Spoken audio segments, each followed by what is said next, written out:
सनातन धर्म में पूजा पाठ के बाद और पूजा पाठ के दौरान कई सारे नियमों का पालन किया जाता है। इन्हीं में से एक है पूजा पाठ के बाद देवी देवताओं की परिक्रमा करना।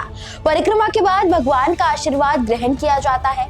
मंदिर में परिक्रमा हो या फिर भगवान के सामने एक स्थान पर घूमकर की गई परिक्रमा हो, हिंदू धर्म में भगवान की परिक्रमा का काफी महत्व बताया गया है।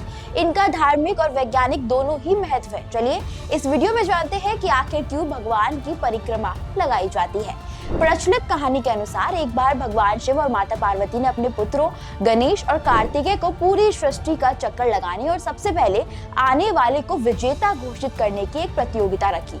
इस प्रतियोगिता में भगवान गणेश, भगवान शंकर और माता पार्वती के चारों तरफ 3 बार घूम गए और उन्होंने ये प्रतियोगिता जीत ली। इसी के आधार पर सारी सृष्टि के लोग भगवान को ही माता पिता मानकर उनकी परिक्रमा करते हैं।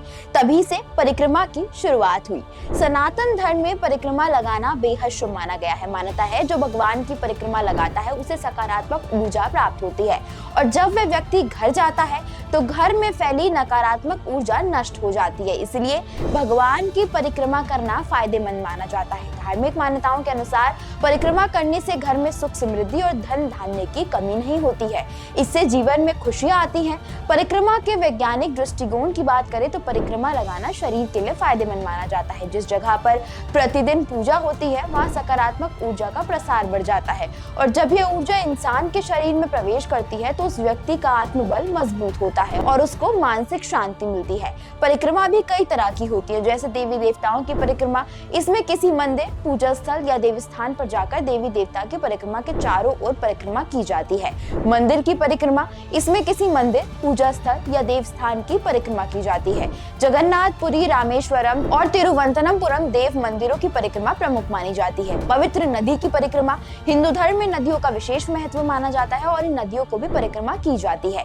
इन नदियों में प्रमुख है गंगा, यमुना, सरयू, नर्मदा, गोदावरी और कावेरी। वृक्ष की परिक्रमा, तीज त्योहारों पर होने वाली वृक्ष की पूजा में पवित्र पेड़ पौधे या वृक्ष आदि की परिक्रमा की जाती है। पीपल और बरगद के वृक्ष की परिक्रमा विशेष तौर पर की जाती है। तीर्थ स्थानों की परिक्रमा, 4 धाम यात्रा भी परिक्रमा में ही माना जाता है। अयोध्या, उज्जैन, प्रयागराज, 84 कोस आदि स्थानों की परिक्रमा को तीर्थ स्थानों की परिक्रमा कहा जाता है। भरत खंड परिक्रमा, इस परिक्रमा में पूरे भारत की परिक्रमा की जाती है और यह परिक्रमा ज्यादातर साधु संतों के द्वारा की जाती है। पर्वत परिक्रमा, भारत में कुछ पर्वतों को भी परिक्रमा करने की परंपरा है, जैसे गोवर्धन, गिरनार, कादमगिरी आदि पर्वतों को पूजनीय मानकर लोगों के द्वारा इन पर्वतों की परिक्रमा की जाती है। विवाह की परिक्रमा, विवाह के समय भी दूल्हा और दुल्हन अग्नि की 7 बार परिक्रमा करते हैं और एक दूसरे को जिंदगी के हर सुख दुख के साथ निभाने के वचन देते हैं। इस रस्म को फेरे की रस्म कहा जाता है। तो अब आप जान ही गए होंगे कि हिंदू धर्म में परिक्रमा क्यों की जाती है और इसका क्या महत्व है।